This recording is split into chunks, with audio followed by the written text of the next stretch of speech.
नमस्कार दोस्तों, मैं हूं अंतिमा की ज़िंदगी। स्वागत करती हूं दोस्तों अपने यूट्यूब चैनल में। दोस्तों आज हम और अनीता लेकर आए बहुत प्यारा सा सत्यनारायण भगवान का हवन सोहर गीत। ये सत्यनारायण भगवान का हवन सोहर गीत और रामायण पूजा पाठ, कुछ भी पूजा पाठ आप लोग करते हैं तो गा सकते हैं। प्यार दुलार आशीर्वाद बनाए रखना, ज़्यादा से ज़्यादा सपोर्ट करना।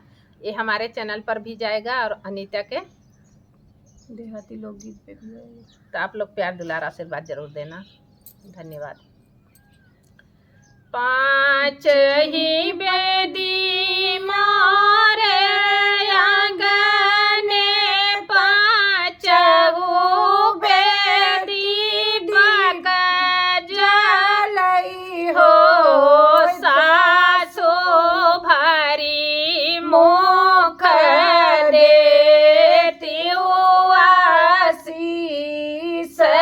चाउक चढ़ी बैठित, चाउक चढ़ी बैठित, सासो भारी मुख देती आशीष, चाउक चढ़ी बैठित, चाउक चढ़ी बैठित, बढ़ई बहुआ सिर से नूर नायन, दुई नाव काजर हो, बहुआरी जुग जुग जियाई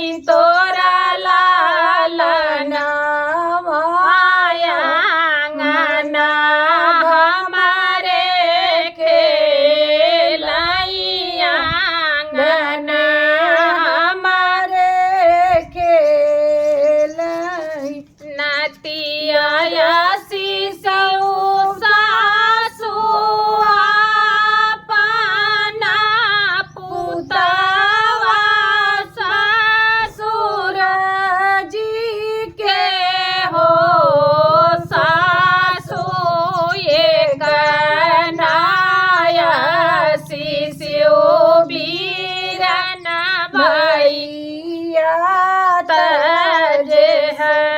से माई गारू हारी, जे से माई गरुवर नतिया से बहुआ पाना पुतावा, ससुर जी के हो, बहुआरी जब तक जियई तोहरा बाबा तबई तक नाई हर, तबई तक नाई हर, बहुआरी जब तक जियई माई